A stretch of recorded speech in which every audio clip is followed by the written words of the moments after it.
Hey guys, what's good? It's your boy Nemo. Today I'm going to be reacting to 7 scriptural proofs we are living in the last days. Yeah man, hopefully you guys enjoy it. I'm guessing this is from the Bible and whatnot, so let go.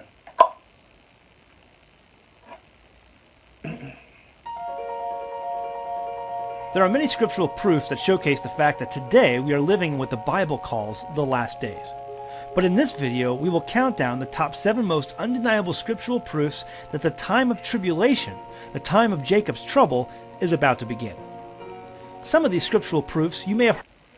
By the way, Jacob's trouble, I think Jacob has something to do with Israel, because Jacob's name got changed to Israel, and pretty much he had 12 sons, and all of their names basically were names of the tribes of Israel. Heard of before, and they may be familiar to you, but others are less well known and I believe are easily proven relevant.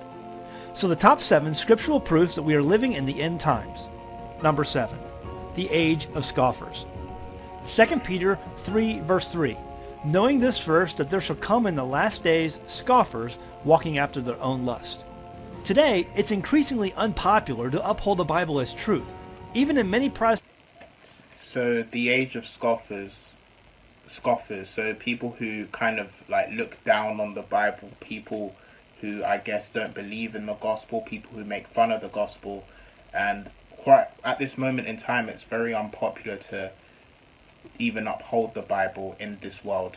Like, Western churches today, Bible stories are held up as works of fiction in order to convey to the reader a broader point. Most Christian universities today teach evolution as fact and the biblical 6-day creation as just fanciful writing. This verse in 2 Peter chapter 3 even lays out what some of this scoffing is all about: a biblical worldwide flood, whereby the world that then was, being overflowed with water, perished. 2 Peter 3 verse 6. Today, this is one of the most scoffed at notions in religious and secular universities, that a worldwide flood actually took place and wiped out almost all of humanity. Yet the verses clearly state that scoffers will come and focus on the flood in the last days. Number 6, perilous times. This know also that in the last days perilous times shall come.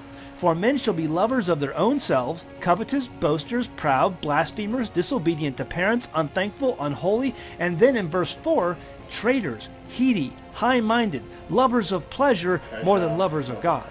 Can anyone with an accurate view of history identify a more evident time where people openly sinned in public without a care about who knew or who was watching? What? You see, the verses are so rich, like, there could be so much meaning in just one verse. Like, this book is so spiritual. University students walking around displaying sexual replicas of male anatomy are openly admitting the sins of the Bible and being allowed to maintain a status of authority. Or how about a legal system that allows the open murder of human beings and a government that pays for it all? Yeah, for example, abortion. I think abortion is awful. Abortion should not be allowed, fam. And people are saying, but that's unfair. What if the woman didn't want to have a baby? What if the woman wasn't ready? And it's just like, at the end of the day, you're killing an innocent life to make your life better. And statistically, abortions kill more babies than guns do. Like, abortions kill more babies than guns do. And yet people, it's just weird. Like, the whole world. Like, how do people celebrate having the right to abort kids? Like, having the right to end human lives, Imagine, like, the only people who agree with abortion are the only ones who got a chance to live. Like, all of it has forgotten what sin is and is no longer shamed by it. We've come to hate good and love evil. We hate life and we love death. As Paul wrote, these indeed are the perilous times of the last days. Number 5, moving at light speed. Daniel chapter 12 verse 4. But you, O Daniel, shut up the words and seal the book even to the time of the end. Many shall run to and fro, and knowledge shall be increased. The time of the end. Knowledge shall be increased. Alright, cool. We can interpret this in many different ways. All right, for example, someone constructed this laptop, right? So I could watch this video. Someone constructed a way to even record this video to leave it up on the internet. 2,000 years ago, people didn't know how to do that, you know. Someone constructed this light, you know, this electrical light, very complicated, using all types of wires, with different coatings and different types of metals and weaving them together. Someone created this phone which I'm recording from. You know, so much knowledge, literally. It says, many shall run to and fro. Today, you know, you can board a plane in New York City and in less than 24 hours be in some of the most remote parts of China. This was unheard of just 100 years ago. When you look out of an airplane at the clouds below, do you realize that you're seeing something that 99.999% of all of humanity that has ever lived on planet Earth has never seen before? Today, people make trips across the country every holiday season. Trips that even 100 years ago would have been only one way for most people. People today are truly running to and fro. And knowledge shall be increased, it says. It's impossible today to actually calculate how much information is on the internet. Knowledge has grown beyond the ability to actually measure it, literally. Today, you can go on YouTube and learn how to be a mechanic or how to fly a plane. Word, you can learn anything from YouTube. It's kind of scary. Or grow onions or install solar panels. You can literally learn any aspect of world history, biology, mathematics, engineering, and all from multiple points of view. Knowledge has increased at the time of the end. Number 4, the fullness of the Gentiles. Romans 11, verse 25. For I would not, brethren, that you should be ignorant of this mystery, lest you would be wise in your own conceits, that blindness in part is happened to Israel, until the fullness of the Gentiles come in. Many Christians might be familiar with this verse, but many fail to understand that Paul is referencing the prophecy given by Jacob to his grandson Ephraim back in Genesis and a verse in Daniel. And Joseph said unto his father, Not so, my father, for this is the firstborn. Put thy right hand upon his head. And his father refused and said, I know it, my son, I know it. And he also shall be a people, and he also shall be great. But truly his younger brother shall be greater than he, and his seed shall become a multitude of nations. Jacob told Joseph that his son Ephraim would be great amongst the nations, the Gentiles, not great as in powerful, but great as in numbers. Yeah, the Gentiles. The Gentiles is everyone who is not an Israelite, everyone who's not Jewish, everyone who's not an Israelite. And I guess that's most of the world, including myself, you know. And remember the verse we just read in Daniel chapter 12? Well, if you keep reading, you get to verse 7. And when he shall have accomplished to scatter the power of the holy people, all these things shall be finished. This verse also is directly connected to the prophecy given by Jacob and spoken of by Paul in Romans chapter 11. We, you and I, happen to live in a place in history where all of the earth has been explored and its people groups have been made known to each other.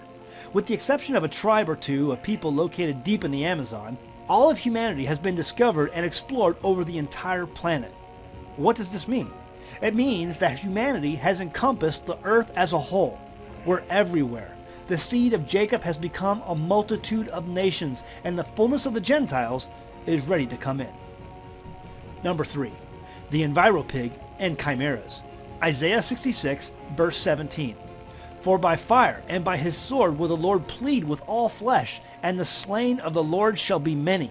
They that sanctify themselves and purify themselves in the gardens behind one in the midst, eating swine's flesh, the abomination, and the mouse shall be consumed together, says the Lord.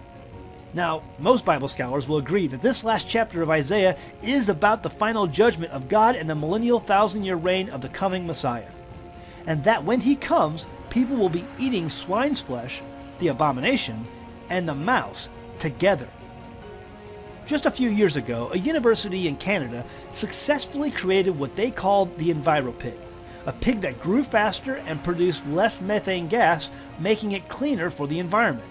They achieved this feat by combining the pig with DNA from a mouse and E. coli bacteria. E. coli bacteria comes from fecal matter in the intestines. Let's read it again. That is nasty. For by fire and by his sword will the Lord plead with all flesh, and the slain of the Lord shall be many.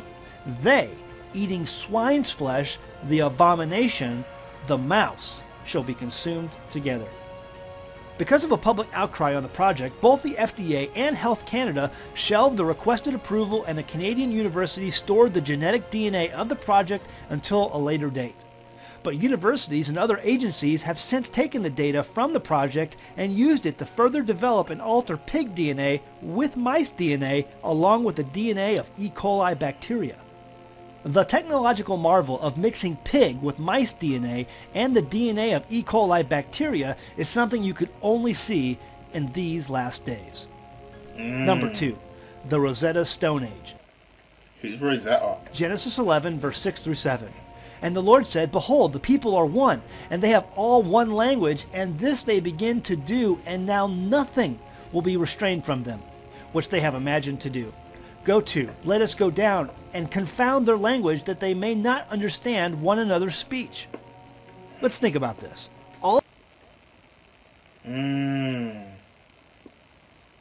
Yeah, I agree with that, because the Bible talks about the world having one language at one point where everyone could communicate with each other, and then suddenly, because they were building that Tower of Babel, which God didn't want them to continue building, he confused all their languages and they all started speaking different languages. And now we see, like, in the world today, people speak different languages, like many varieties. All of humanity has been divided by speech since Genesis. God specifically... Yeah. Like, we've been divided by speech since the beginning. Well, since early times of humanity. Says that this language division is to keep man from doing whatever they can imagine to do. Today, you have devices such as the Pilot and computer programs to overcome most language obstacles. Even Google has translation ability built into its search engine that translates in real time. It's safe to say that the barrier God placed upon humanity back in Genesis has been removed, or soon will be. Today you have genetic experiments and government projects like CERN that involve dozens of countries and their top scientists. There are no language barriers in these projects anymore. The last time humanity had the ability to communicate without obstruction, the creator of heaven and earth decided to step in. With the removal of language barriers so close to becoming a reality, the involvement once again by our Heavenly Father must be close at hand. Number 1. The return of obedience. Deuteronomy chapter 4 verse 30 and chapter 30 verse 1 through 3. It was prophesied by Jacob, Moses, and the prophets that those of Israel would be conquered and scattered thin among the nations of the Yes, literally, they were exiled and scattered all over Gentiles. the world. They were conquered because of their disobedience at hearing and doing the commandments, statutes, and judgments of God. But one day they would again turn their hearts to God and begin to be obedient. Consider these verses from Deuteronomy chapter 4. And the Lord shall scatter you among the nations, and you shall be left few in number among the heathen where the Lord shall lead you. But if from thence you seek the Lord thy God, you shall find him. And if you seek him with all your heart and with all your soul, then when you are in tribulation and all these things are come upon you, even in the latter days, if you turn to the Lord your God and shall be obedient unto his voice. You shall therefore keep his statutes and his commandments, which I command you this day, that it may go well with you and with your children after you, and that you may prolong thy days upon the earth, which the Lord thy God gives thee forever. And then consider this in Deuteronomy chapter 30. And it shall come to pass, when all these things are come upon you, the blessing and the curse which I have set before you, and you shall call them to mind among all the nations where the Lord thy God has driven you, and shall return unto the Lord thy God, and shall obey his voice according to all that I command you this day, you and your children, with all your heart and with all your soul. That when the Lord thy God turns your captivity and has compassion upon you, and will return and gather you from all the nations where the Lord thy God has scattered you. There is a huge movement growing among the people of the world to once again hear the words given by God to Moses, and to return to those ways, to begin to obey the commandments, statutes, and judgments, to keep the feasts that God says are his, and throw off the feast of Rome. The Roman Catholic Church. Yep. Let me not say anything. They are realizing that our Messiah, when he was on this earth, He spoke the words of Moses and taught his followers to keep the commandments of God and throw off the traditions and doctrines of man. So the number one scriptural proof that we are living in the last days is the simple fact that people are coming back to the commandments of God to be obedient to the fullness of his Torah. Yeah, the people are coming back to God. It's crazy because I've come back to God. So many other Christians I know, they lived a crazy life, but now they've just decided to give their life up for God. For more videos and studies, please visit us online at newtutora.com.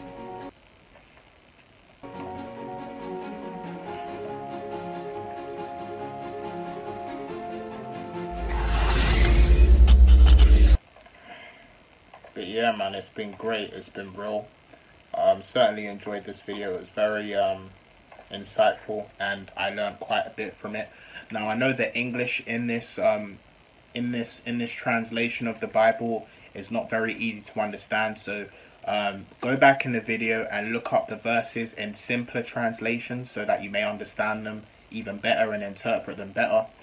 But yeah, man, it's very interesting, you know, this guy's interpretation of living in the last days. He didn't cover everything that I expected him to, but he only covered seven points to prove we're living in the last days. And there's many other prophecies which have been fulfilled and which are being fulfilled right now.